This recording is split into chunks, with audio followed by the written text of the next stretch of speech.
Hello, good evening and welcome to One Life Left, a video game radio show presented by me, Steve Curran.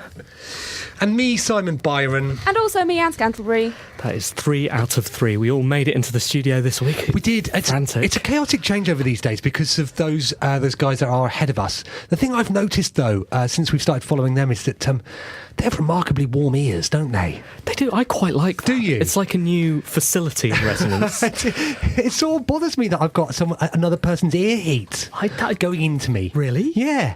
I prefer to think of an extra service, the heated muffs. Do you?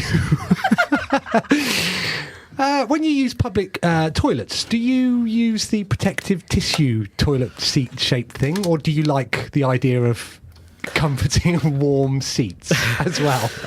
Not on my face.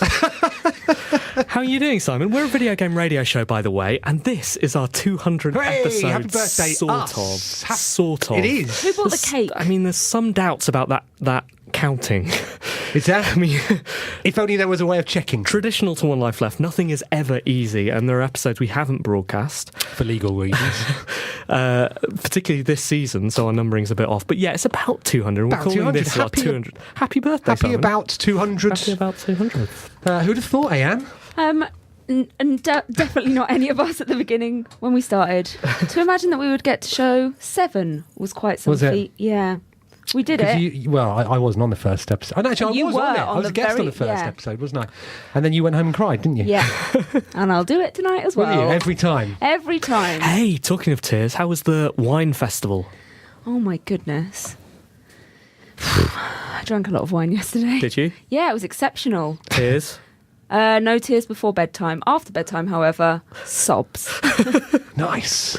Nice. What a way to celebrate. I know, I really was getting the celebrations in early, but I'm a little fragile today. Well, it's a good job that we've got someone else in the studio to pick you up, isn't it? Thank goodness. For our 200th-ish show, we thought we need to get somebody special. Really special. We thought we should get somebody who's been on once before. Someone who knows the ropes. Exactly, who can keep up with us and our high-quality bants. Hashtag pants.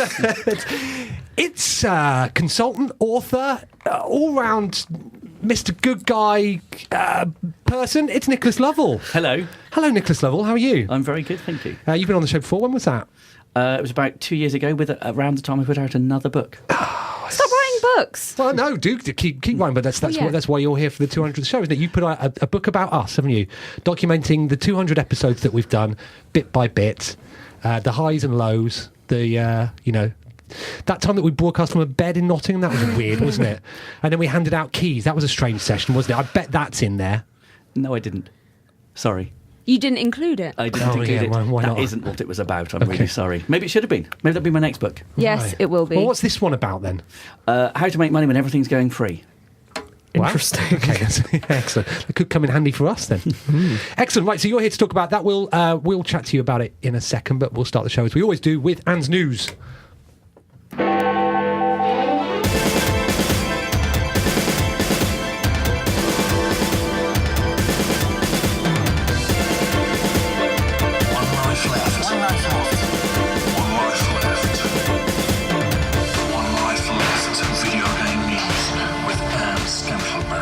It's 7:04 on Monday the 7th of September. I'm Anne Scantlebury and this is the news.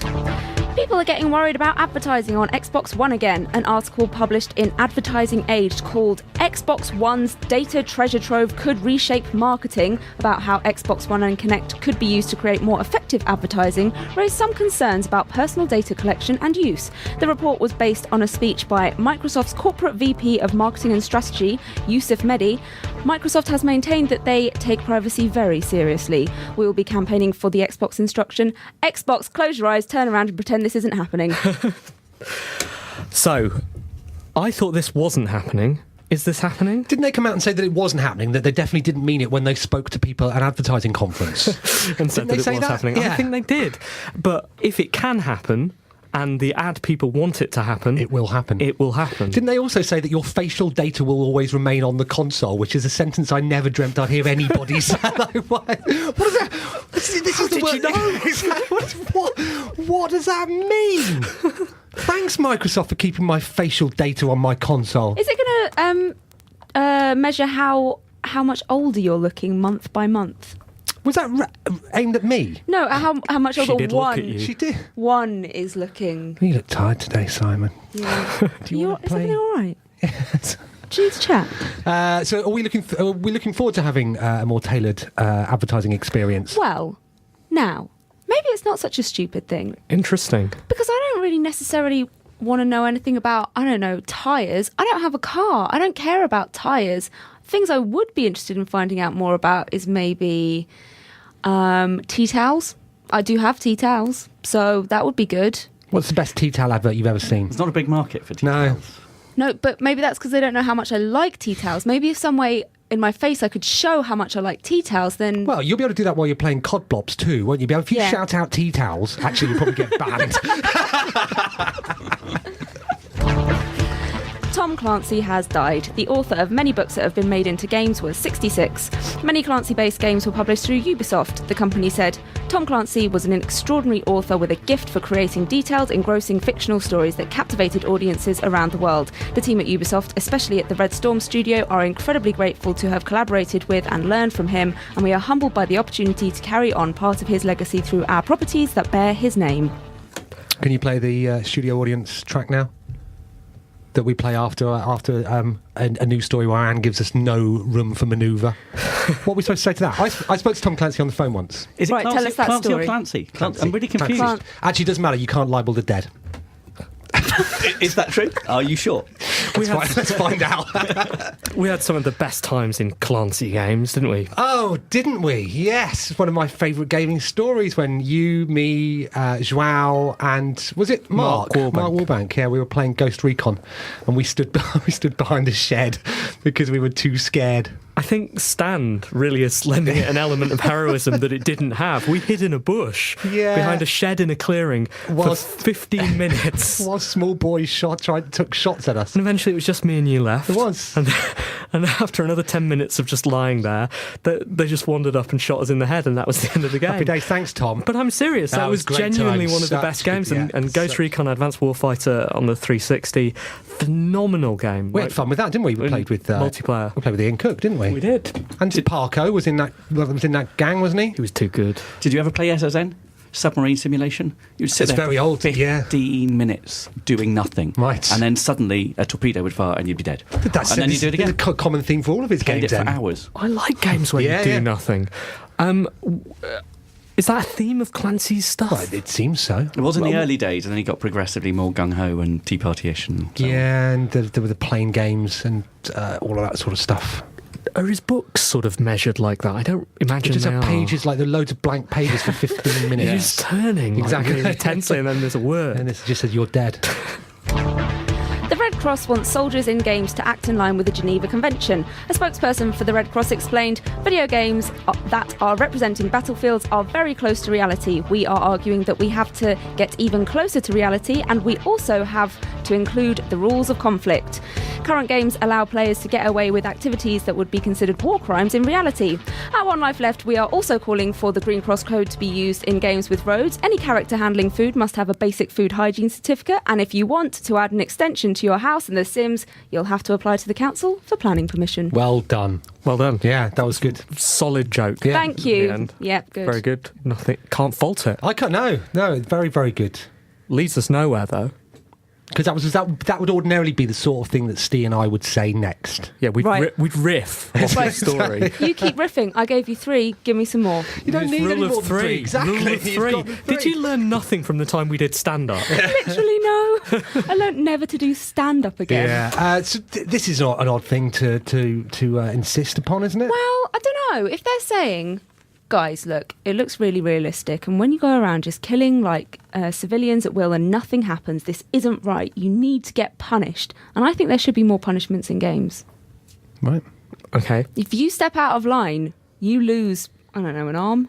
And then what? Are they going to start addressing slightly unrealistic physics in the jumping animations and stuff? Yeah. Yeah, that's next on their list. Should be. The RSPCA presumably needs to get involved too. Of course, all the dog business. Treatment of animals in any game. Isn't there a trailer for Codblops, whatever it is, if it's called that these days, where a dog brings down a helicopter? Right. And apparently there is. Apparently it does, actually. How? Sort of Using Mega Shark physics, style. Using physics and the Geneva Convention. And you surely shouldn't be allowed to fly the helicopter unless you've passed some kind of test. Or unless you're a dog. I don't... Is that what the RSPCA would be campaigning for? Dogs to fly helicopters? If they're properly trained, I imagine so. Battlefield maker DICE has issued an open invitation to the world to collectively slap the company. The developer said, "We shipped Battlefield 3, which we should be slapped for, with probably the worst setups ever. With these setups, new players to the game would find it hard to progress. Luckily, they've learned their lesson for Battlefield 4. Next week, Rockstar apologises for GTA 5 Online and asks for a cream pie in the face." They made a mistake, but this time they'll do better. Who does that This sound? one's Who does that fine. sound like? Is that Us? an EA studio by any chance? It is, yeah. No, it's normally Konami that do that with Pro Evolution Soccer, isn't it? Where they go, Right. I've always found that the advertising for the latest Pro Evolution Soccer is a list of apologies for the previous version, with more licensed teams, more physics, etc. But still, I mean, honest of them to say so, I guess. Mm-hmm. What they've not said is that they haven't said it was a bad game. They've just said that the setup was wrong. What do they mean by setup, Anne? Things in it that make it work. Just the way that it's been set up. Oh, thanks for that. The initial setup. I see. From the beginning, the setup was wrong. Right. Okay. So what did they do? But some poor setup. Okay. And then they remedied By doing better with the... setup. Okay. And finally, Zynga's Mark Pincus has announced that he is bored with all games. Speaking at a thing in Israel, the casual game company's co-founder explained that he hadn't been obsessed with a game since Farmville or Cityville, saying, "I want that addiction again." The poor love, this is clearly a cry for help. If we get the intervention banner out, will someone make an intervention cake? That sounds like an awesome childish thing to say, doesn't it? I'm bored. Well, he's bored of games. Yeah, he hasn't been addicted to games since the previous since ones that he did earlier or his company did earlier. Right. Yes. And yet he's made half a dozen sequels in exactly the same style. Maybe there's a clue there. Right. Yes. Yeah. Why would he say this, Anne? I think What was his point? maybe he is trying to explain that those games were brilliant and people should want to play them and they shouldn't be bored by them. They should just want them to be better. How is Zynga doing these days, Nicholas? Terribly. They made a whole bunch of games which were really, really interesting and did something new for audience who'd never played games before, and then they did the same thing again and again and again until everybody got bored, including the founder. Is there any hope for them? Well, the original plan was to go, when people get bored with doing the same repetitive thing over and over again, you bribe them. And they were going to go into real money gambling. But now Don Matrick has joined them from EA and then Xbox and has now joined and said, no, we're not going to do gambling, we're just going to make better games. So there is hope. It's a platform with hundreds of millions of people playing on it. It would be nice if there were proper games. I think better games. The worst thing that he said is what he likes about games is being addicted to them, which is it's not great. Why can't you just have a nice time without being addicted to something? Hey, if you take some drinks once or twice and you have a nice time, that's fine. As soon as you get addicted, that's a problem. That leads to the wine fair. Thanks, Anne. One Life Left video game news with Anne Scantlebury.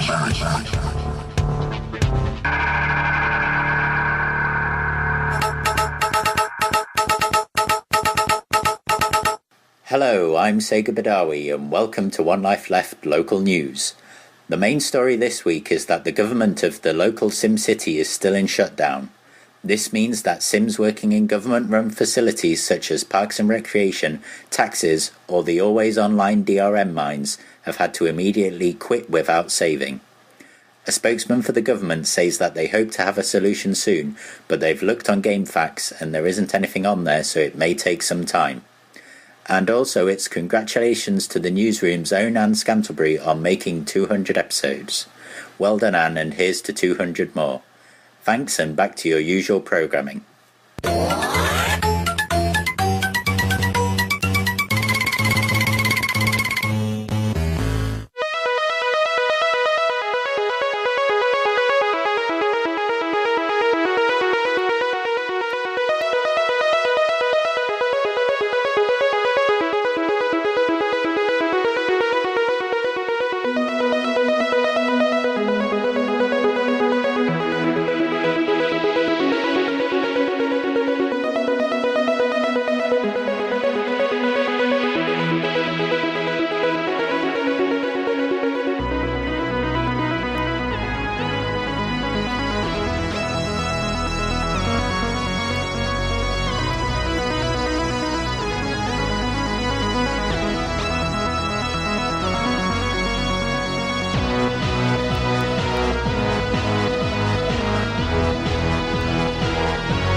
This is Clam, Heart of Gold.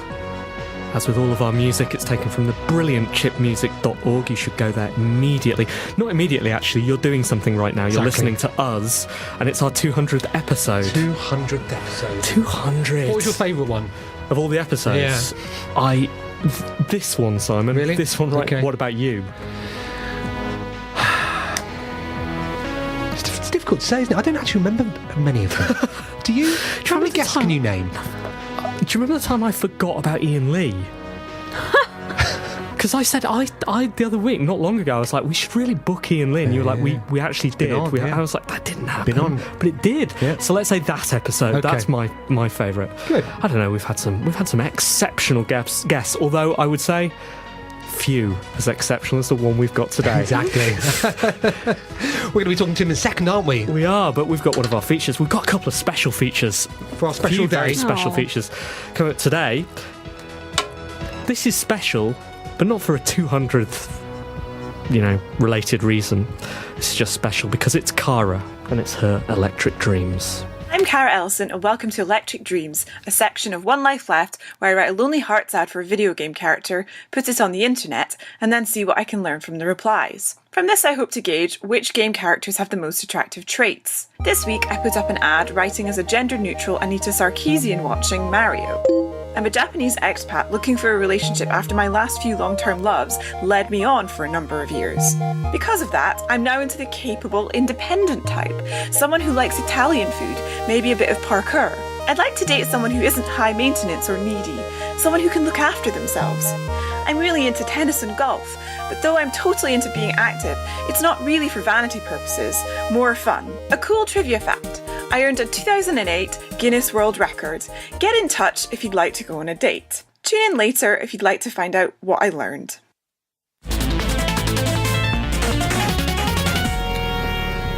My wife came up with an alternate name for that feature.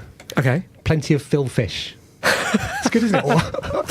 Or OK Qbert. It's good. Are we allowed to talk about Phil Fish these days? Because he's out of games, isn't he? He's left. We can't talk about it anymore. So that's why you're here, Nicholas Lovell. I had a Phil Fish update.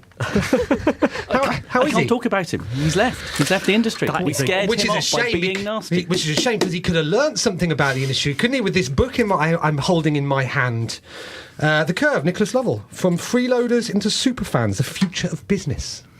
Yes. What does that mean then? Well, it means lots of things, but it's not just about games. I know I'm on a game show. There are lots of games in there. It's okay. It is about games, but it's also about music and about books and about art and about how when 3D printing becomes real, people will be pirating lemon squeezes in the same way they pirate MP3s and what you do about it. Disgusting. No, it's fine. It's going to happen. It's great. Will there be a Spotify for lemon squeezes then? Well, it's called Thingify. No, it's called Thingiverse, right. And it's already there, and you can go on there and you can download it's still at the very geek end. You can download little scans of physical objects like rubber ducks and personalised key rings and print them out on your Make a Bottle Rep Rat, which costs you $2,000 and produces something slightly rubbish in 24 hours. But eventually that will become I'll just go and buy some lemon juice. It would be a lot cheaper and a lot quicker. Chapter 1, The Curve then. So what's this about? So the basic idea is that when something becomes digital, it becomes really easy to share it, whether or not that's legally or illegally. And when that happens, people like Mark Pincus figure out how to give stuff away for free, and they also figure out how to make lots of money from it. I mean, Mark Pincus, in his case, made most of his money by selling shares to investors. But companies like Supercell with both Clash of Clans and Heyday, the King with Candy Crush Saga. Candy Crush Saga is making $200 million for a match 3 game that is incredibly popular and basically involves buying lives. Right. That is the future. So chapter 1, The Curve, so what is the curve? So the curve is this idea that you start by finding an audience, and the easiest way to find an audience is to give stuff away for free. That's not new. Radio's been doing that for a very long time. Thanks very much. We would charge for it if we were able. You then start building a one-to-one relationship with that audience, because the web allows you to do that, to talk to them directly, so be able to know the names of your listeners. We've done that. We have one. You have one listener whose name you know. Yeah. Yep. Is that your only listener? Do they listen to it hundreds and thousands of times on podcasts on repeat? Just once.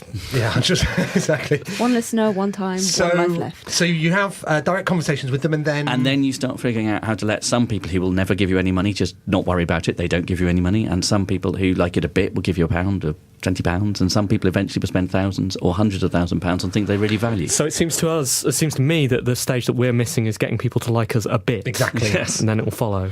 And the other important thing is that it's that phrase of value. We tend to think that value is content, but content is becoming, there's more content than we can ever possibly consume. It's about how that content makes you feel. And that becomes a really strange thing. It's like a book is content and it's an access device, but it's also a status device. You put it on your shelf. You say, look, I'm the kind of person who reads, I'm going to show my age here, Anne McCafferty or Tom Clancy. Right. You put it on your shelf and say, look, I'm a Tom Clancy reader, I'm a Terry Pratchett reader. Or you go to special gigs, you wear concerts, you don't do those things. You go to gigs, you wear T-shirts, you listen to concerts, you buy the special edition. And none of those things are particularly about the music themselves. They're about the experience, about what it says to you, about you, to other people. And the curve basically says you'll only sell stuff if you can do it within a social context. Right.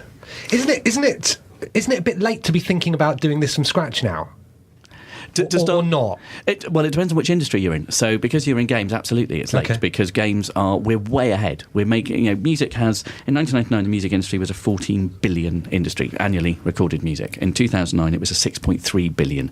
They'd fallen over 8 billion in that time, which is not 8 billion a year. At the end of that period, they're making 8 billion a year less than they had at the start of that period. Right. Meanwhile, games, in terms of consoles, we were at our peak in 2008. We've got businesses like Puzzles and Dragons out of Japan making $1 billion a year.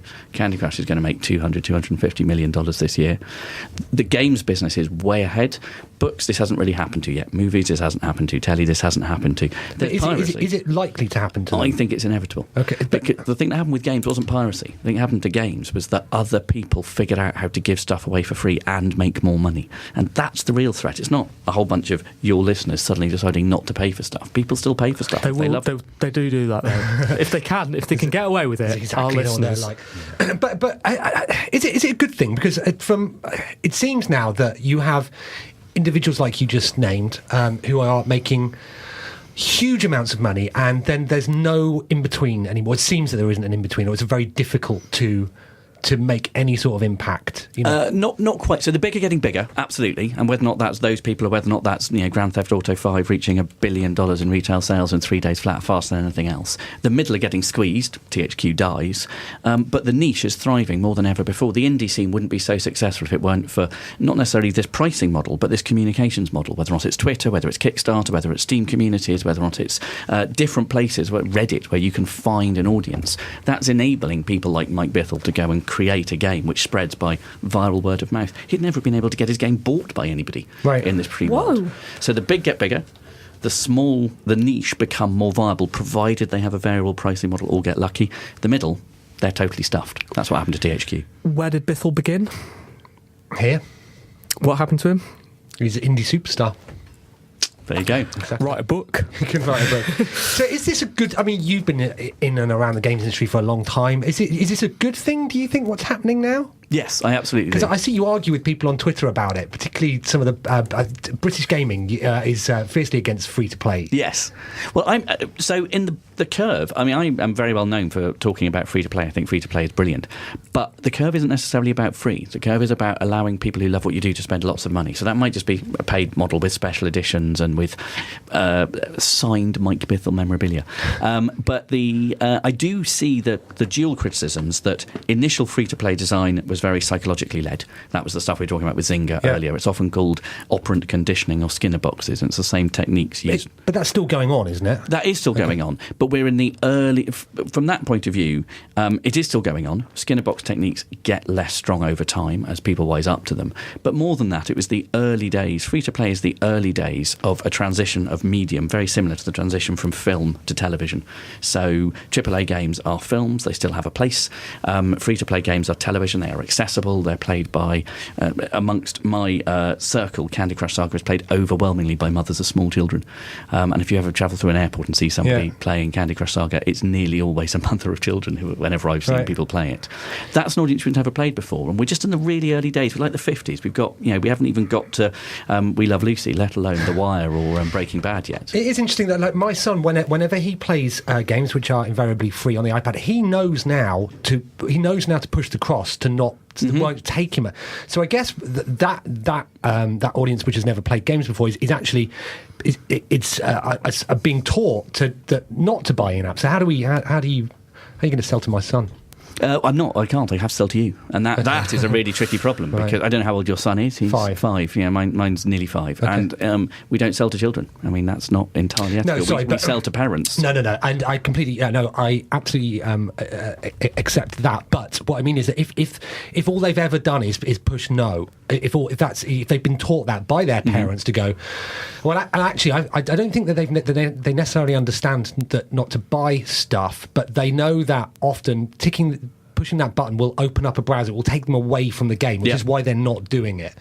How do you then, when they're old enough to make those choices and old enough to have their own money, will they? How do you encourage them away from that which will by then be trained natural behaviour? Yeah. Well, I think one of the first things is to say that the objective of the curve is not to make all freeloaders spend money. There are a whole bunch of freeloaders who will be freeloaders forever, and they're very important. You can't show off, you can't express yourself unless there's a bunch of people watching. And so the freeloaders, like your son in the game, are there. Very sponger. Exactly. Like it. Freeloaders will become a positive word. Freeloaders, although I tend to call them gawkers, which is a gawker is somebody whose people don't buy Ferraris not to be seen by other people. It's really important when you're driving a Ferrari. I mean, there's a reason why they have that low, throaty hum and bright red or bright yellow, so that people's heads turn when they go past. That gawking is an important part of the ownership of the Ferrari. Your son, as a freeloader, separately we'll talk about whether or not he spends money, he has real value to provide the context in which somebody goes, there's lots of people playing and I'm the supreme overlord of this game.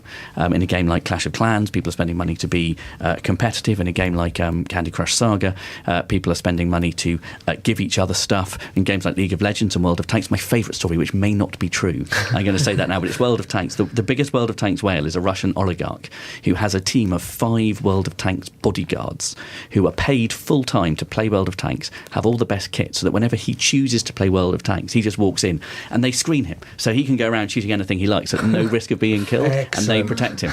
And that's, hundreds of thousands of dollars, both into the game and in those salaries of those people. That may not be true, but it's my favourite super fan story. Isn't that wrecking the game for everybody else?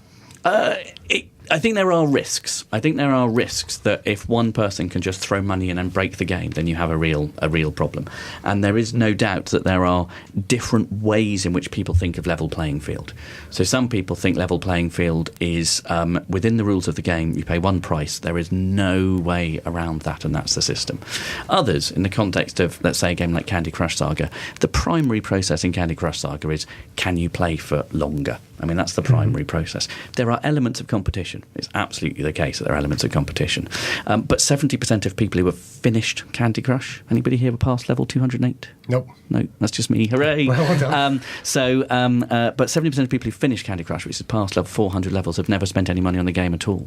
So there's different ways of experiencing it. The thing you say about doesn't that break games, I think that is a real risk. I don't think that pay to win is as much of an issue as a small minority of vocal hardcore players shout about. I also think it's inevitable. But I think that you can make the consequences of pay to win very limited, and you can make them outside the core gameplay experience. Hasn't pay to win always existed in some respect because people buy the guide to the game on launch day, and that expedites their process through the game? Insert more coins to continue. It absolutely has in that sense. I mean, my favourite psychological manipulation was when you shifted from single player insert more coins to double player, the kind of double dragon gauntlet time crisis, where it used to be insert more coins to continue, and it was now insert more coins or your friend dies, which totally changes the psychological environment. Excellent. I've got a final question, because I was reading today about Gree. Now, what seems to be happening in the free-to-play world is that you have these stars that shine very, very, very brightly, and everybody talks about them. They're making loads and loads of money, and then in a click of a finger, they're shutting down and laying people off. What's going wrong with those guys? Specifically Gree, their Puzzles and Dragons was huge. Gree was trying to become a platform that sat on top of a platform, so they were the social network layer which sat on top of Android or iOS, which was confusing and complex for developers, and people didn't particularly want that if they could get around it. But the broader point is that we're going through a period of massive and rapid change. We've basically been making games the same way and making money from them the same way since we stopped the arcade being the primary model, so 20 plus years. Now, with the sudden change in technology, games is at the forefront of this changing period. Music and books and TV are just sticking their fingers in their ears and going, la, it's not changing. Games, we love technology as an industry. We're not afraid of it. there's pretty well nobody at the top of a games business who wasn't an entrepreneur at the beginning. Bobby Kotick, for whatever you might think about him, was a very successful entrepreneur. So what's happening is that as the games industry is reacting to these technology and business model shifts, new people are coming around and disrupting the old ones faster than in any other industry. Eventually it will settle down to, instead of these being bright stars, there will be sustainable businesses. But at the moment, you still have Zynga being huge and then King being huge. They've apparently filed to go public in the US with a rumoured valuation of $5 billion, although nobody will confirm that. So, and that's on the strength of Candy Crush Saga and Pet Something Saga. So there are, and then their star will pass and somebody else will come on. Maybe it'll be us. Maybe it'll be us. Well, What's your game? Particularly if we read this book. So it's called The Curve. Where can we buy it from? You can buy it from Amazon. You can buy it from iBookstores. You can buy it from Waterstones, all good book retailers. Excellent. There is a free companion book. You don't have to pay for that. It's not an extract. It's a different book, 10,000 words. Right, wow. When we realised that we couldn't just give away an excerpt, because I say that doesn't work, and I had to therefore write a free ebook at short notice to give it away. So you can get the free ebooks. Just Google my name and free, and you'll find something from there. Excellent stuff. Okay, that's brilliant. So it's out now. It's called The Curve. I'm very much looking forward to reading it. Thanks for coming in, Nicholas. Thank you. Phew, 200 years of One Life left. God, it seems like just yesterday I met Cyril, Arlette and Simeone and worked with them to create arguably the best video games podcast and radio show ever made. Back at the start, before all the awards, the adulation, the fast cars, the complimentary bags of peanut M&Ms in the pre-show green room, it's hard to remember the early days, broadcasting from a fishing boat parked in Peter Molyneux's private lake, just south of Leamington Spa. Great days, great people. But I guess the most important guys out there are you guys, the audience. As we've watched the listening figures spiral into the literally tens of people, I want to say a special thank you to all of you. So I have basically individually mailed each and every one of you. What better way to celebrate the 200th episode of One Life Left than with a Do You Inverts classic? Well, there are many ways. Fireworks display, street parade, but we're going to do a Do Inverts song. So here's a slightly shorter version and slightly less misogynistic version of a song that touched Kieran Gillen, but not in that way.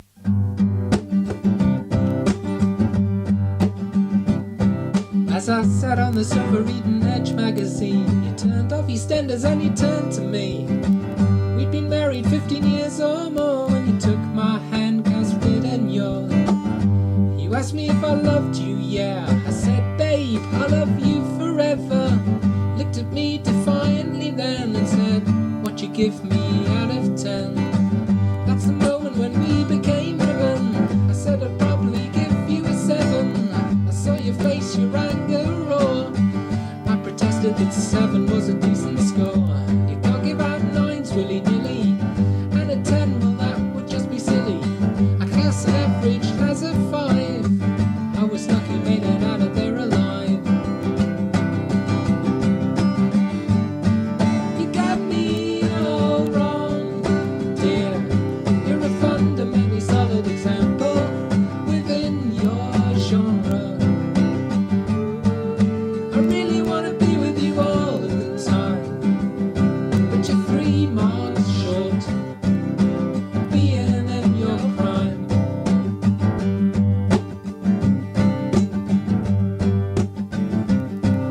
As we spoke on the phone an hour later, I tried to find the words to placate her. Said it's probably up for debate whether you deserve a 7 or an 8.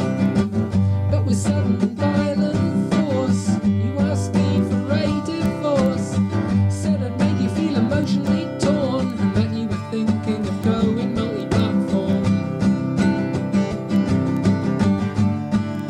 I want us to spend our lives together, but I have to leave room for something better. Maybe I've been a dick,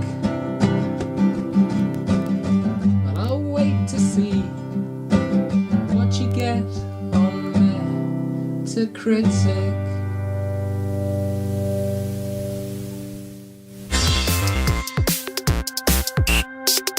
Email, messages and forward BCC. One Life letters. How did we do on the letters front this week, Simon? Did all right. You know, you can never have too many letters, can you? You can't. Although we've not found that out. We'll never know. Dear Shepherd Garrison Tarley, writes Duncan, regular correspondent. Today I introduced Edison to the Civilization 5 DLC, Brave New World.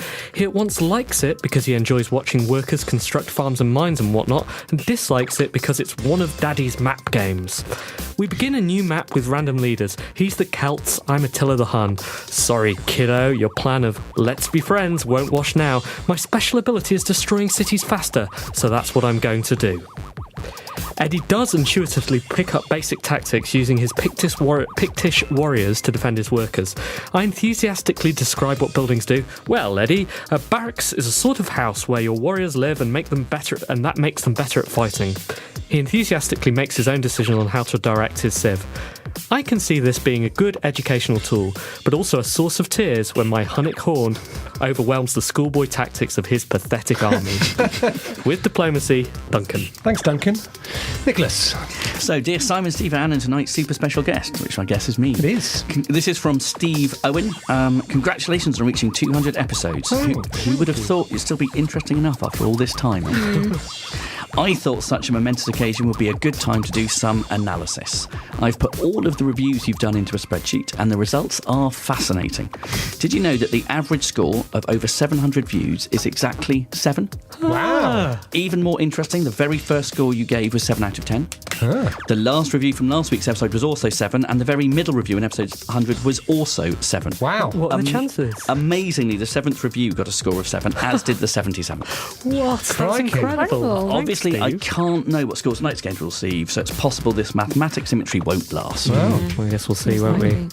Thanks, Steve. Thank you. Hadn't noticed. An open letter to Team OLL, or if it needs to be addressed to one of you, Simon? Yes. When I was about 8, I was told off in school for saying that the Incredible Crash Test Dummies game on the NES was amazing. I was told in no uncertain terms that a sunset was amazing, that the creatures created by God were amazing, that the wonders of space were amazing. A computer game could never be amazing. The teacher shrieked into my tiny, confused face, "Stop devaluing the language and learn to use words properly." OLL at 200. This is amazing. Thanks for being the best. The line from the Marconi goes through the test match special and terminates in a shower of glitter and joy at your feet. Here's to 200 more. Tom, P.S. Please don't let the radio podcast Eurogamer baiting industry make you feel like you need to sit on a demolition ball and lick hammers. Interesting. That was down for discussion at the programme meeting this evening. I bet Tom's teacher's on Twitter now. Just being a pedant. Right, my favourite letter of the week, though, was from Kat Stevens, who says, and it's surprising it's my favourite because it does contain an error. She says, "Hey team OOL." People do that a lot. They do that a lot, don't they? I think it's a joke, Steve. I think it's a good joke. Team well done, all. guys. Good joke. Okay, she says, happy 200th episode, loving the new series. And then she puts a qualifier, so far. Let's keep you on your game. Yeah, that's right, okay. She writes, here are my answers for this week's quiz. Question number 1 is Fez, correct. Question number 2, Jonathan Ross in Fable 3. She's right, of course. Our answer to question 3 is Fairlight or Batman, brackets Ocean on the Spectrum. Of course, she's wrong because the answer to question 3 is that the odd one out is, of course, Peter Molyneux.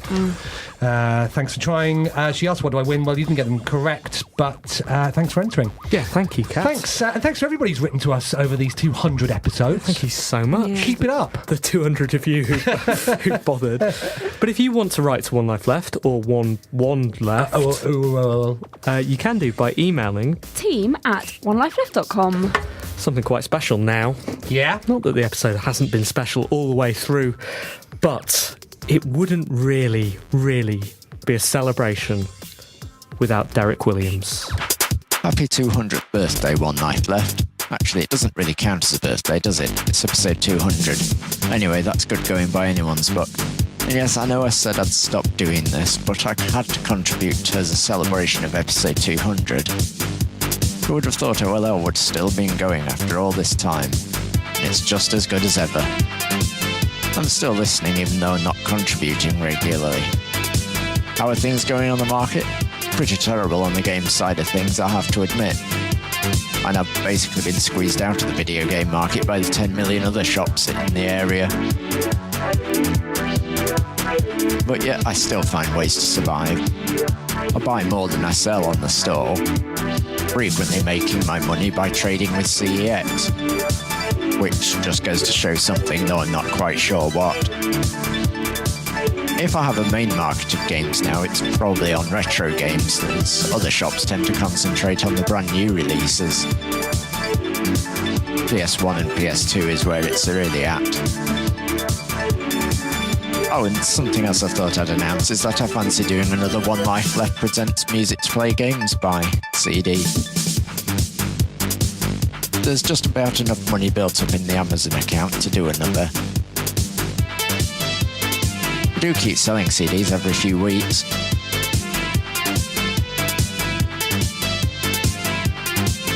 So if anyone wants to be part of it, get in touch. I'm Derek FME on Twitter, and there's Free Market Economy page on Facebook. Some people click like on that thinking it's a page about the free market system.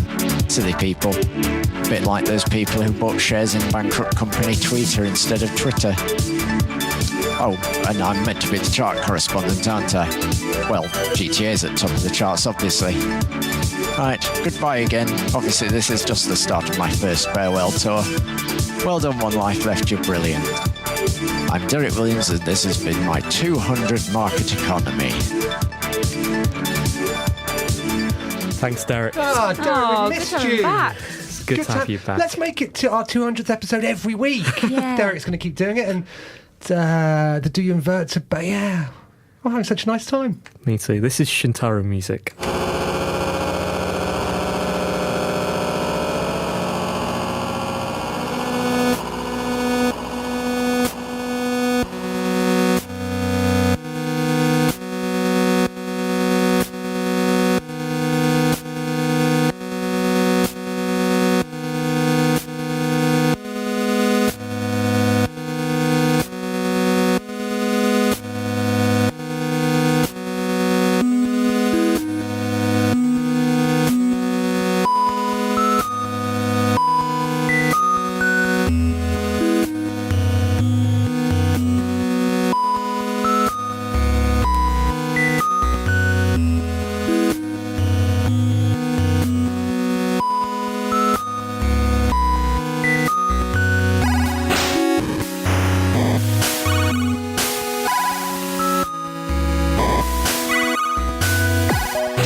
So that's interesting. Derek's launching another One Life Left CD. Apparently so, yeah. Is he paying us for licensing the name?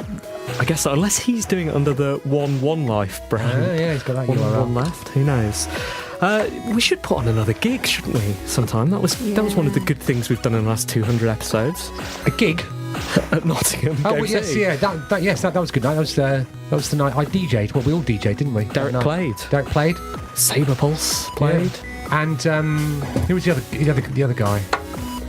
Well, with the Amigas. Well, interesting you bring that up. Thanks. Because he has provided the soundtrack for Fist of Awesome, Brendan. Oh, has he? Yes, and I think that has been submitted today.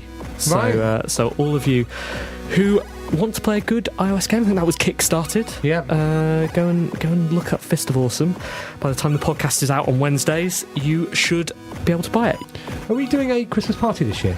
We are. Let's announce it, shall we? Okay. Yeah. We're doing a Christmas party this year. Should we do it at the same place as last time? Yeah, I think so. Yeah. Shall we? Are we going to do it with the same people or not? We're going to go alone. With regular features. Well, they're throwing a Halloween party. Exactly. It's fine, we're away, we're out of the county. Did they ask us then? No. They asked us if we wanted to go. Did they? And that's it? Yeah. No, I think... Is that all that they asked? Is that all they asked you? No. They asked me. No, I was doing a joke about them asking Anne something. Oh, that's true. Is that all? Is that all they asked you? Yeah.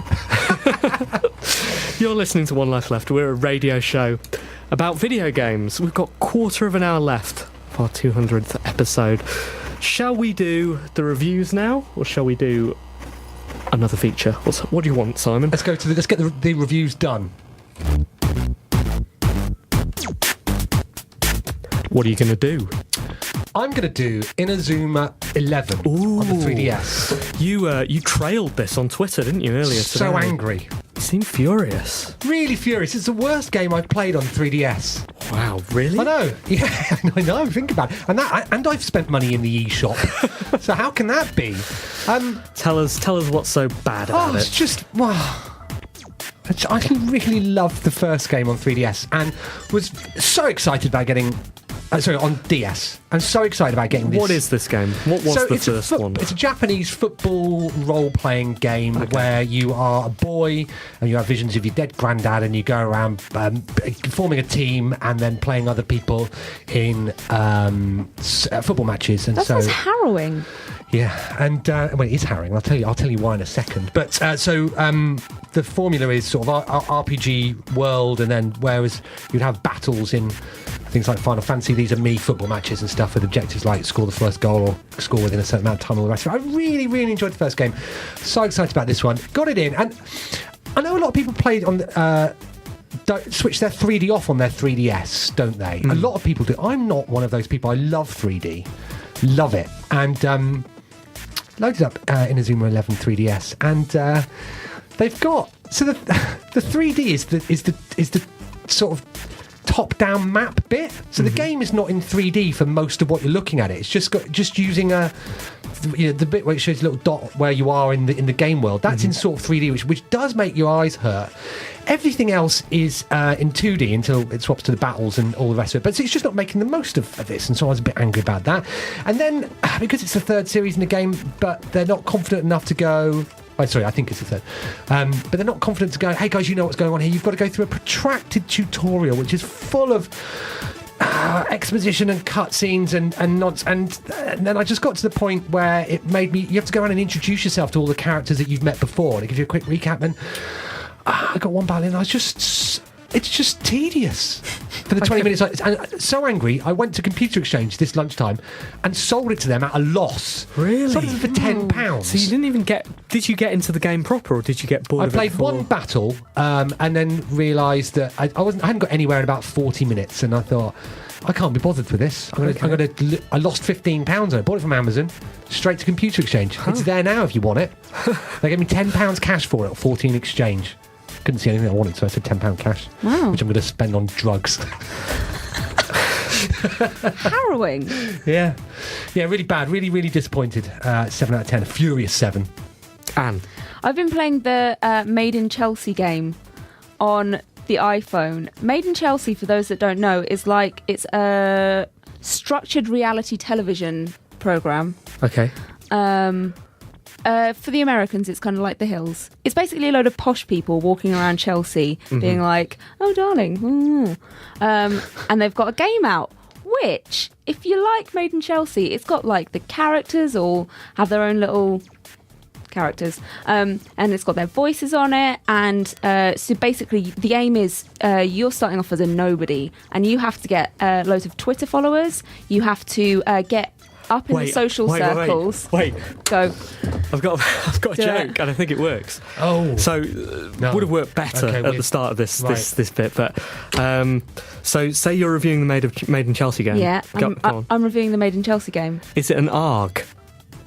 I don't get it. Well, you see, ARG is a character in Made in Chelsea, isn't he? No, Arg is in The Only Way is Essex. For goodness sakes, Steve, come on. Oh, so get close. out. Chelsea, get Essex. Out. So close. So close. So close. They don't have a game.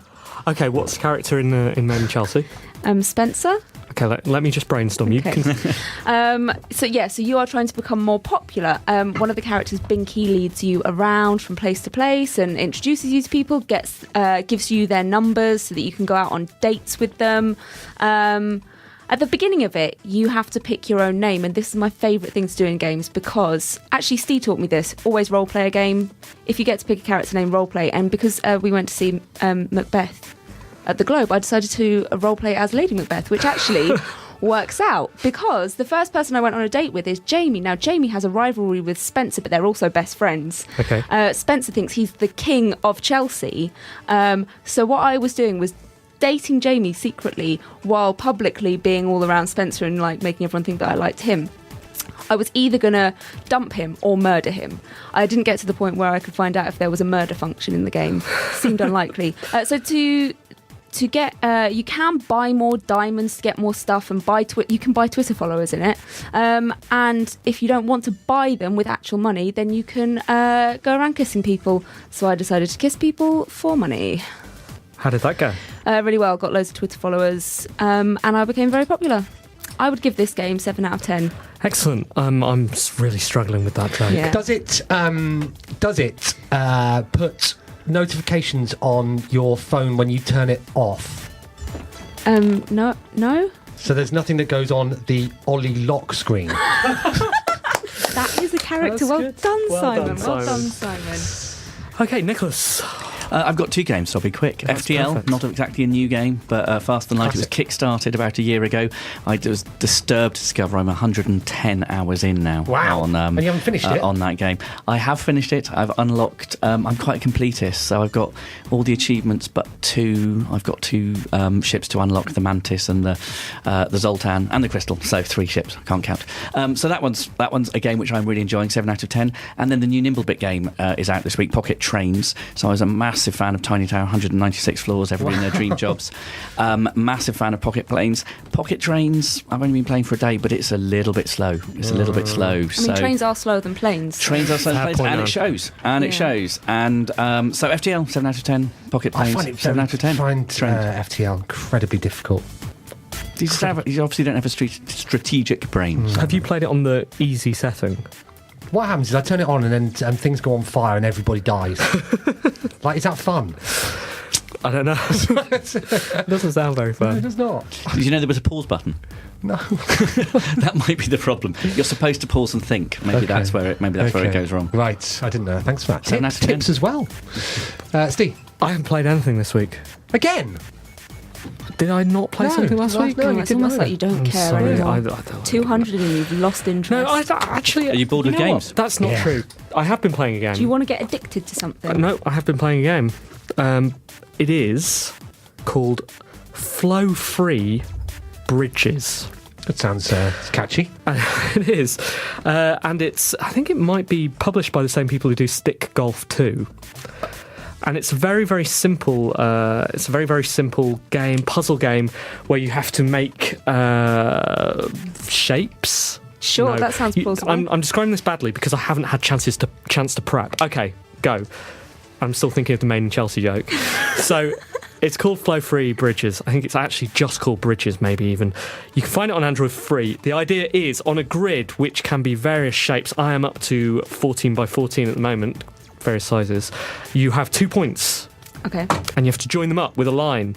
Easy. But then they get more and more points on the thing, and the lines have to intertwine, and sometimes they have to overlap over bridges, hence the I name. see. Anyway, I've been playing that for hundreds and hundreds and hundreds of hours with no exaggeration, except for some exaggeration, because I don't think I've even been alive that long. But I have been playing it for a very, very long time, and I haven't bought a thing. And you know what that Well makes done. me? Freeloader. A gawker. My son. Oh. That's the revelation at the end of episode 200. Anyway, I give it 7 out of 10. Welcome back to Electric Dreams. So the replies to my Mario Lonely Hearts mostly revolved around wondering what on earth Guinness World Record Mario had got, which is one he got for just being Mario as far as I can tell. Although someone didn't quite get what I meant. What did you get Guinness in 2008 for? I don't. Moving on. Playing tennis was a bit of a pull for Mario too. It seems a lot of flirting can be done over tennis court, as Peach and Mario have proved over the years. Requests to play tennis together were actually very endearing. Sadly, no one liked parkour. But the biggest problem was that someone was outraged that I had used a picture of Cara Ellison on my profile and flagged the ad for removal. I can't even put my own picture on my own Lonely Hearts ad. So I got Jim Sterling from Destructoid to put a wig on and take a picture of himself for an ad of Minx from Quake 3 with the tagline, "I've been told I'm good enough to die for." It was also abruptly flagged for removal. I assume it's because Jim's face was much too beautiful for London singles. In conclusion, I am too well known to be dated, and Jim Sterling is too attractive. Tune in next week for more Electric Dreams shenanigans. Thanks, Cara. If you've got any suggestions for video game characters you would like Cara to be for her profiles, please email team@onelifeleft.com. We have got about 4 minutes left of 4 precious minutes. 4 precious minutes of One Life Left, episode 200. We could have sold this for prime time, couldn't we? We should spend it in silence. Yep. 4 minutes and 33 seconds you need for silence. It's in the rules. Very good. It's a rigorously constructed gag as well. A little bit highbrow for our audience, honestly, Nicholas. But that's not your fault. That's theirs. I just want to introduce the game 4 minutes and 33 seconds of uniqueness, Lisa. Have you heard about this one? No, I haven't. So the game is basically a loading screen. You sit there, you load it on. It was done in a game jam, and it sits there and it loads for 4 minutes and 33 seconds. And abruptly you get kicked out. Right. And that's basically the game.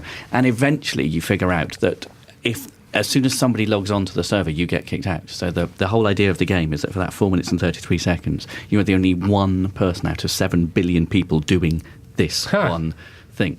And then you start having people kind of, as soon as you get kicked out, you go, I'm just going to wait for 4 minutes and 31 seconds and then kick the bugger out myself.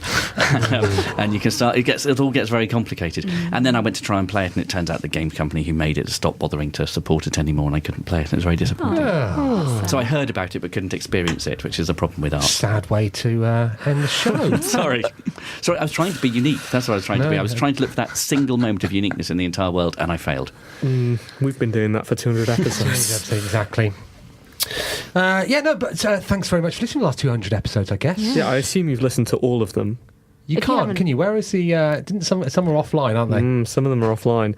And even more of them will be going offline soon. Basically, we have a creeping threshold. Do we? And as soon as we think, yeah, we're a little bit better, okay, so we kick some of the old ones off the back end. We haven't done that for years. No. Must get round to improving. Maybe it's time to announce a special edition. Collect them all up, put them in a package, sell them for £1,000. 5 only. Maybe this is a good time to discuss this. What, business? Yeah. How can we monetise One Life Left? We've been giving it away for free for ages, and frankly, we're sick of it. Keep giving it away for free, but find something special that a handful of people love. Oh yeah, that's a good... Guys, you cannot sell me, not again. Okay.